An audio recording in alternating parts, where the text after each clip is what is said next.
दोस्तों, इस फिल्म की कहानी शुरू होती है तो हमें साल 1985 का समय दिखाया जाता है। मेगन नामी टीनेज लड़की एक घर में बेबी सिटिंग के लिए आती है।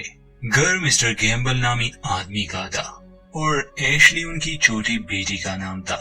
मेगन जब उनके यहाँ आती है तो घर में उसे कोई नजर नहीं आता। पहले तो मेगन अपनी मॉम को कॉल करके बता देती है कि आज शाम वो यहाँ रहेगी।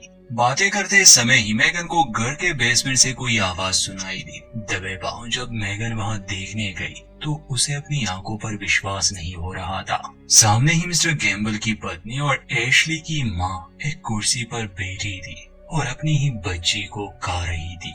अब इससे पहले कि मेगन अपनी जान बचाकर वहां से भाग जाती, गैम्बल यानी कि उस औरत का पति बेसमेंट का दरवाजा बंद कर देता है और हमें सुनाई देती है तो बस मेगन की चीख है। अब कहानी 35 साल बाद की दिखाई गई है। हम बेन नामी एक 17 साल लड़के को देखते हैं जो छुट्टियां बिताने अपने पिता के पास आ रहा था। जब बेन बस में था तो उसे एक बुरा सपना आया जिसमें कोई उसे डुबा रहा था। जागने पर एक बुजुर्ग औरत उससे ऐसी बातें करती है जैसे वो कोई छोटा बच्चा हो। ये उसे थोड़ा अजीब लगता है। टाउन पहुंचकर वो सीधा अपने घर जाता है। बेन के पिता का नाम लियाम है। शाम को दोनों एक साथ थे तो उनकी बातों से पता चलता है कि बेन के माता पिता का डिवोर्स होने वाला है। बेन इस सबसे खुश नहीं था। उसके हाथ पर प्लास्टर भी था क्योंकि वो दूसरी मंजिल से गिरा था कुछ दिन पहले। उसके पिता डॉक पर काम करते थे, इसलिए अगले दिन वो बेन को भी अपने साथ काम पर ले जाते हैं। इनके घर के पास ही एक परिवार रहने आया था जिसमें 2 बच्चे और उनके माता पिता थे। बेन जब अपने पिता से पूछता है कि ये लोग कौन हैं, तो वो जवाब देता है कि यहाँ छुट्टियां बिताने बहुत से लोग आते हैं, इसलिए वो उन्हें नहीं जानता। डॉग पर ही यहाँ के कुछ लड़के बेन के साथ बदतमीजी करते हैं। बेन उन्हें बुरा भला कहने लगा। तभी उसकी मुलाकात मेलरी नामी एक लड़की से होती है जो यहाँ जॉब करती थी। वो काफी समय से यहाँ थी। सीन शिफ्ट होता है यहाँ के जंगल पर जहाँ हम एबी नामी औरत और उसके छोटे बेटे डिलन को देखते हैं। असल में यही लोग लियाम के पड़ोसी है और ये यहाँ छुट्टियां बिताने आए हैं। ये लोग हाइक पर निकले थे मगर एबी रास्ता भटक चुकी है। जब डिलन कुछ समय के लिए उससे बिछड़ गया तो उसे एक हॉल नजर आया जहाँ से कुछ आवाजें आती है। ऐसा लग रहा था जैसे उसे अपनी माँ पुकार रही हो। वो काफी घबरा जाता है। पेड़ पर उसे एक निशान भी नजर आया जिसकी वो तस्वीर भी लेता है मगर तभी उसकी माँ वहाँ आती है, मतलब उसकी असली माँ, और उसे ले जाती है। जब ये लोग घर आ रहे थे एक हिरन इनकी गाड़ी से टकरा जाती है। ये सीन नहीं दिखाया गया। खैर एबी उसे घर ले आती है। एबी के पति का नाम केविन था जो इस हिरन की लाश को देखकर हैरान भी था। जब वो एबी से इस बारे में पूछता है तो एबी बताती है कि हम इसे खा सकते हैं, इसका मीट काफी अच्छा है और हमारे बच्चों को भी पता होना चाहिए कि स्टोर में जो मीट आता है वो कैसे आता है। नाइबली वो उस जानवर को काटने की कोशिश करती है। उसे सही तरीका नहीं आता था इसलिए वो खुद को भी और डिलन को भी गंदा कर देती है। मरी हुई हिरन को वहीं छोड़कर ये लोग घर में जाते हैं। हम ऑडियंस को ये दिखाया जाता है कि शायद ये हिरन बीमार था क्योंकि उससे कुछ वॉर्म्स भी निकलते हैं। रात को एक अजीब सी बात होती है। उसी हिरन की लाश से एक जिंदा चीज बाहर निकलती है। रात का समय था। बेन अपने कमरे में सो रहा था मगर एक आवाज की वजह से उसकी आंख खुली। ऐसा लग रहा था जैसे छत पर कोई चल रहा हो। टॉर्च लिए वो बाहर आता है, आसपास देखने लगा। केविन के घर में एक होल था। बेन देखने की कोशिश करता है तो उसे एक छोटा जानवर नजर आया मगर तभी हम देख पाते हैं कि उसके पीछे कोई बड़ी चीज है। अब इससे पहले कि बेन उसे देख पाता केविन उठ जाता है और बेन से पूछता है कि इतनी रात गए आखिर तुम यहाँ क्या कर रहे हो। जिस पर लियाम कहता है कि मैंने आवाज सुनी। केविन उसे कहता है कि देखो काफी देर हो चुकी है, अपने घर जाओ और सो जाओ, शायद जानवर था और कुछ नहीं। अगली सुबह जब लियाम और बेन काम पर जा रहे थे तो पड़ोसियों का लड़का डिलन उसी हॉल के करीब खड़ा कुछ देख रहा था। बेन उसे कहता है कि वहाँ से दूर हट जाओ, ये जगह खतरनाक है। उसे पता था कि कोई जानवर उस पर हमला कर सकता है। उसी दिन जब एबी अपने छोटे बच्चे को लिए बाहर आती है तो देखती है कि घर के आसपास जो खूबसूरत फूल थे वो मुरझा गए हैं। घर के नीचे ऐसी कोई चीज जरूर मौजूद थी जो इन दोनों को देख रही थी मगर एबी उसे देख नहीं पाती। अब दोपहर में दिखाया जाता है कि डेलन भी उस बीच पर आया है। वो एक बोट में सो रहा था, अपने पिता का इंतजार कर रहा था। पूछने पर पता चलता है कि असल में उसके पिता यानी कि केविन आज उसे सेलिंग सिखाने वाले हैं, मगर वो आए नहीं। बेन डेलन से कहता है कि वो उसे ढेर सारी कैंडी देगा, मगर बदले में अगर उसे अपने घर के आसपास कुछ भी अजीब महसूस हो तो वो उसे तुरंत बताए। इन दिनों लियाम यानी कि बेन के पिता सेरा नामी एक लड़की को डेट कर रहा था और सेरा चाहती थी कि वो बेन से मिले आज रात डिनर पर। चूंकि बेन को वो औरत पसंद नहीं थी, शायद यही वजह है कि उसके माता पिता का डिवोर्स हो रहा है, बजाय इसके कि वो उनके साथ डिनर करता। मेलरी के कहने पर बेन एक पार्टी में चला जाता है क्योंकि उसे गुस्सा बहुत आया था अपने पिता पर, इसलिए वो ड्रिंक करता है। वो और मेलरी एक दूसरे के करीब भी आते हैं, मगर चूंकि यहाँ के लड़के बेन को पसंद नहीं करते थे, इसलिए एक बार फिर वो उसे ट्रिक करते हैं और एक लड़की जो पानी में उसका अंडरवेयर उतार देती है। नाराज होकर वो घर की तरफ आने लगा। दूसरी तरफ हमें केविन का घर दिखाया जाता है। सभी सो रहे थे। बेबी मॉनिटर पर हम ये देखते हैं कि क्रेडल के करीब कोई चीज बैठी है। कुछ देर बाद जब एबी बच्चे को देखने गई तो ये देखकर उसे विश्वास नहीं होता कि असल में वहाँ बच्चा नहीं बल्कि लकड़ियाँ पड़ी है। तभी क्रेडल के नीचे से 2 हाथ बाहर निकलते हैं और एबी को अंदर खींच लिया जाता है। रात को जब बेन घर आया तो वो किसी औरत को जंगल की ओर जाते हुए देख लेता है। लियाम बेन पर गुस्सा करता है कि उसने डिनर मिस कर दिया और अब उसे सेरा से माफी मांगनी होगी, मगर वो सेरा को बुरा भला कहने लगा। उसने ध्यान नहीं दिया मगर सेरा वही खड़ी थी, इसलिए वो नाराज होकर चली जाती है। अगली सुबह केविन की पत्नी एबी काफी अजीब सा बर्ताव कर रही थी। उसके पति और बच्चों को शक नहीं होता, मगर साफ लग रहा था कि एबी के साथ कुछ तो हुआ है। केविन को किसी काम से बाहर जाना पड़ा। जब डेलन ऊपर के कमरे में जाता है तो अपनी माँ को बड़ी अजीबोगरीब हालत में देखकर वो काफी डर गया। शाम को जब बेन काम से लौट आता है अकेले ही, क्योंकि उसके पिता को देर रात तक काम करना था, इसलिए सेरा उसे ड्रॉप करती है।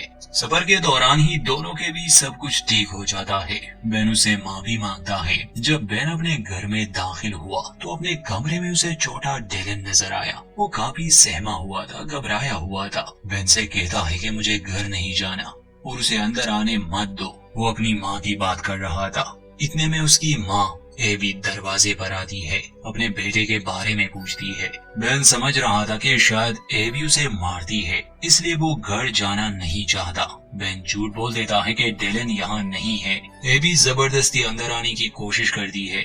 बेन उसे रोकता है और तभी एबी के पति केविन आ जाते हैं। अपने पिता की आवाज सुनकर डेलन नीचे आता है और उसे कहता है कि मुझे घर जाना है। ये लोग तो अपने घर चले जाते हैं, मगर बेन को इन पर शक होने लगा था, खासकर एबी पर जो काफी अजीब थी। रात को बेन इन लोगों पर नजर रख रहा था, मगर उसे ज्यादा कुछ अजीब नहीं लगा क्योंकि केविन और एबी इंटीमेट हो रहे थे और फिर कमरे की लाइट्स ऑफ हो जाती है।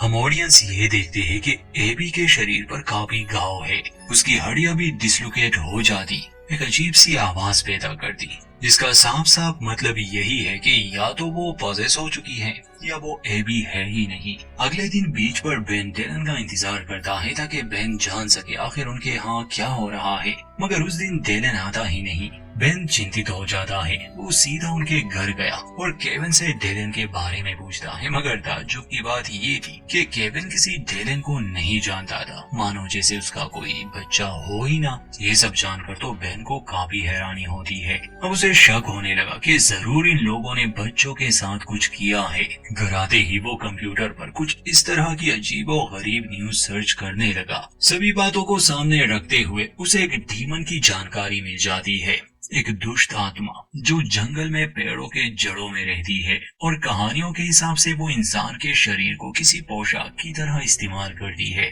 इंसान तो वही नजर आता है, मगर अंदर कुछ और छुपा होता है। ये डीमन सिर्फ नाबालिग बच्चों का ही खून पीता है और इसमें कुछ ऐसी शक्तियाँ भी होती है जिससे ये इंसान के दिमाग को अपने हिसाब से चला सके, उसे मैनिपुलेट कर सके। ये हर बच्चे को नहीं कर सकती, ऐसे बच्चों को जिन्हें अपने माता पिता भूल गए हो, और बुलाने का काम भी यही डीमन करता है। जैसे कि केविन अपने बच्चों के बारे में कुछ जानता ही नहीं, तो असल में उसकी यादें मिटा दी गई है। एबी असल में मर चुकी है, ये उसकी स्किन है जो उस डीमन ने पहनी है और दोनों बच्चों को वो खा चुकी है।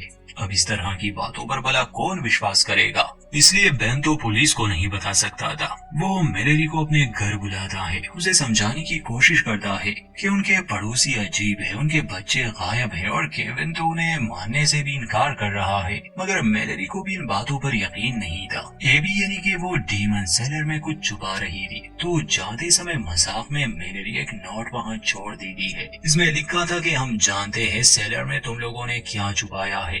वो चिट्ठी केविन को मिल जाती है। केविन जब सेलर में जाने की कोशिश करता है तो एबी उसे रोकती है। उसके कान में कुछ बोलने लगी किसी शैतानी भाषा में, जिससे उसके कान से खून बहना शुरू हो गया और आगे वो किसी अधमरे इंसान में बदल जाता है, जो ना तो बात करता है ना किसी बात को सुनता है, जैसे कोई जिंदा लाश हो। अगले दिन हमें एबी दिखाई जाती है, जिसकी स्किन अब उतर रही थी, क्योंकि हकीकत में ये बस स्किन ही थी, अंदर तो एक शैतान मौजूद था। बेन का बस अब एक ही काम था, इन लोगों पर नजर रखना। तो अब एबी तैयार होके घर से निकल जाती है।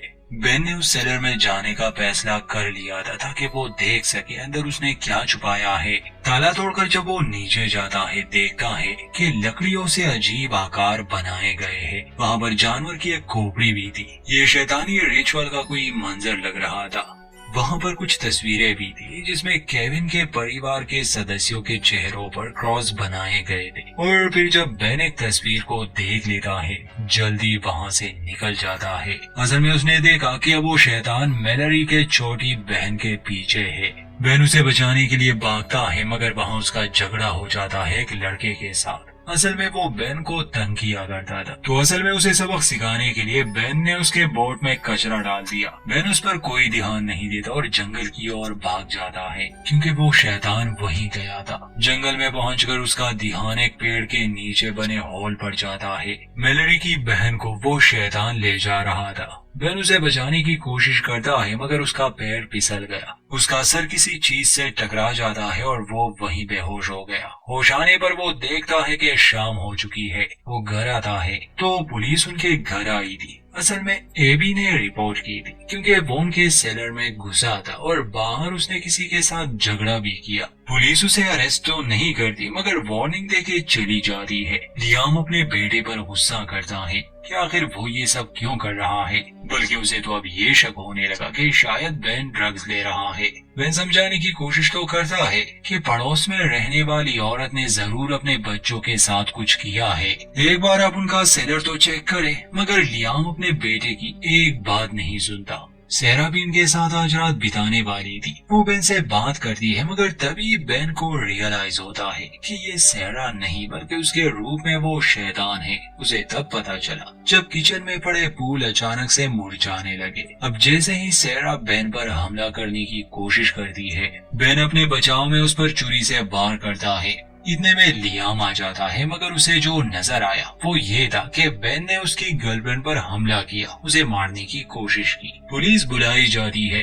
बेन अपने पिता को समझाने की कोशिश तो बहुत करता है, मगर पुलिस उसे ले जाती है। अब अजीब बात ये होती है कि पुलिस वाला उसे पुलिस स्टेशन नहीं बल्कि समुद्र के किनारे ले आता है। हम देख पाते हैं कि उस पुलिस वाले के कान से भी खून बह रहा था, जिसका मतलब कि डीमन ने इसे पहले से ही मैनिपुलेट कर दिया है। बेन समझ चुका था कि वो पुलिस वाला अपने होश में नहीं था। उसे मारने की कोशिश करता है, उसे पानी में डुबाकर, जैसे कि बेन ने शुरू में ये बुरा सपना देखा था। बेन को बचाने एक कुत्ता आता है। अक्सर बेन इस कुत्ते को खाने के लिए कुछ ना कुछ देता था। पुलिस वाला अपनी गन निकालता है, कुत्ते को शूट कर देता है, फिर वो बेन को भी मारने वाला था, मगर बेन उससे दया की भीख मांगने लगा, जिससे पुलिस वाला उसे तो नहीं मारता मगर खुद को मार देता है। दूसरी तरफ लियाम को अपने बेटे की चिंता थी, मगर इससे भी बुरा ये था कि वो एक शैतान के साथ घर में था। वो पुलिस स्टेशन जाने की बात करता है, मगर सेरा उसे रोकती है। आखिर में जब लियाम से रहा नहीं जाता तो वो पड़ोसियों के सेलर में जाता है ताकि देख सके वहाँ क्या है। सेलर में उसे अजीब चीजें नजर आती है, और जब वो घर में जाता है तो देखता है कि केविन ने तो अपनी जान ले ली है। उसकी पत्नी की लाश जो अंदर से खोखली थी, क्योंकि ये उसे डीमन ने पहले ही इस्तेमाल कर दी थी। अब उसने सेरा के शरीर को अपना लिया था। ये देखकर तो उसके रोंगटे खड़े हो जाते हैं। अब इससे पहले कि लियाम किसी को इस बारे में खबर करता, पीछे से सेरा के रूप में वो डीमन आ जाता है।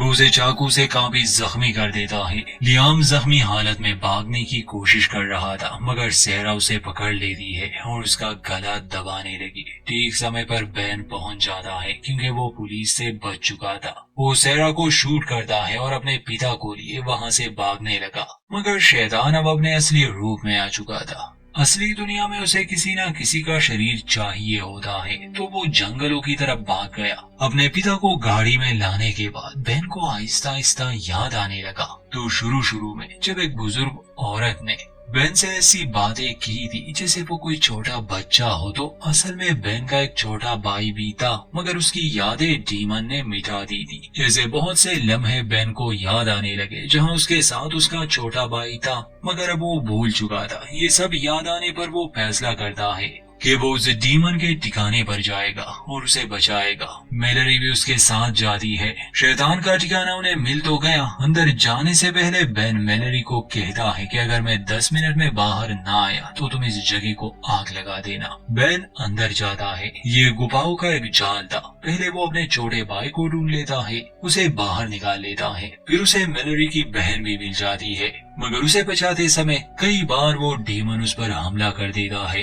बेन खुद को बचाते हुए उन गुफाओं से तो निकल आया। फिर ये लोग उस जगह को आग लगा देते हैं जिसका मतलब यही कि शायद अब वो डीमन खत्म हो चुका है। कुछ हफ्ते बाद हम देखते हैं कि बेन के पिता रिकवर हो रहे हैं।